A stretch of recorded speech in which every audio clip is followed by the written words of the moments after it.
Marcus Ericsson is not really fishing. He's catching plastic trash in the middle of the Atlantic Ocean, thousands of kilometers away from land. Ericsson is on a global expedition to document and publicize the growing accumulation of plastic in our oceans and to study its effect on marine and human life. So these are the 5 subtropical gyres in the world, so the majority of the plastic in the world accumulates. The gyre is formed by ocean currents that couple with the spinning of the Earth's rotation. And what happens is that you have effectively a massive whirlpool, this large spinning current system where debris can accumulate. Anna Cummings and husband Marcus Ericsson are the co-founders of the 5 Gyres Institute, a California-based non-profit organization that promotes research into ocean pollution. Cummings says that in less than 100 years, we have replaced all the reusable products and materials with plastics that are used just briefly. At the end of its short-use cycle, a plastic bag or bottle has little intrinsic value. The large majority end up in landfills or as litter in creeks and rivers. Eventually, this waste washes out to sea, where it enters swirling marine currents and over time travels thousands of kilometers. This becomes a problem in the marine environment because plastics are designed to last forever. They don't break down, they can't be digested by marine organisms, and they persist in the ocean for thousands of years. In their journey across the world's oceans, Ericsson and Cummings have been trawling the top 20 centimeters of the water surface with a fine mesh net. Hundreds of samples are now being analyzed in a California lab. What shocked me the most on all these trips is to cross an ocean, to cross for thousands and thousands of miles and find that every single sample we pull up has plastic. Some plastics in the ocean stay in large pieces for a long time, but many break into smaller particles. The plastic out there, it's not a condensed island of trash. It's really spread out.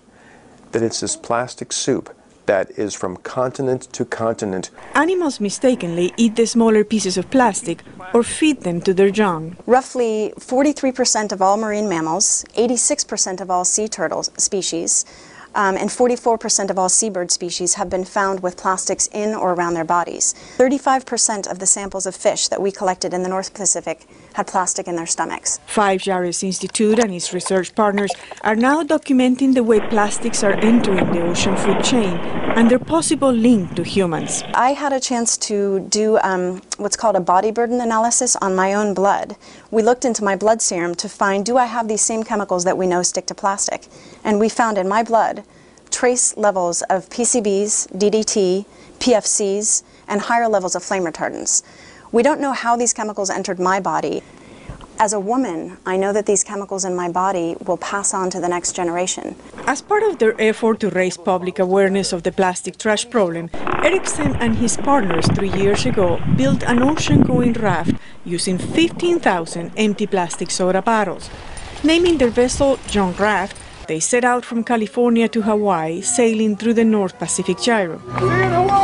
The North Pacific Gyre, it's surprising if you go only 1,000 miles off the coast of California, which is 7,000 miles from Japan, you still get a lot of Japanese and Chinese plastic because the currents. Ericsson and Cummings recognize that cleansing the ocean of plastic will be nearly impossible since oceans cover 2/3 of the planet. That plastic trash will be with us for a long time, they believe, but there are other solutions. The solutions, they don't begin on the ocean. They begin on land. We also need to improve our recycling infrastructure. Here in this country, in the United States, we only recover and recycle roughly 5% of our plastics. Besides more plastic recycling, the husband and wife team advocates the wider use of biodegradable materials and the redesign of products so they are more fully recyclable. They also believe people around the world need to become more aware of plastic trash and its serious environmental and health impact. In March, Anna Cummings and Marcus Ericsson will begin the last of their ocean expeditions, this time sailing through the South Pacific Gyre. On their return, the two activists plan to share their research findings with the scientific community and to publish a book about their ocean experiences. This is Sulima Palacio, VOA News. Yeah, can you hold this? I have to go find some of that.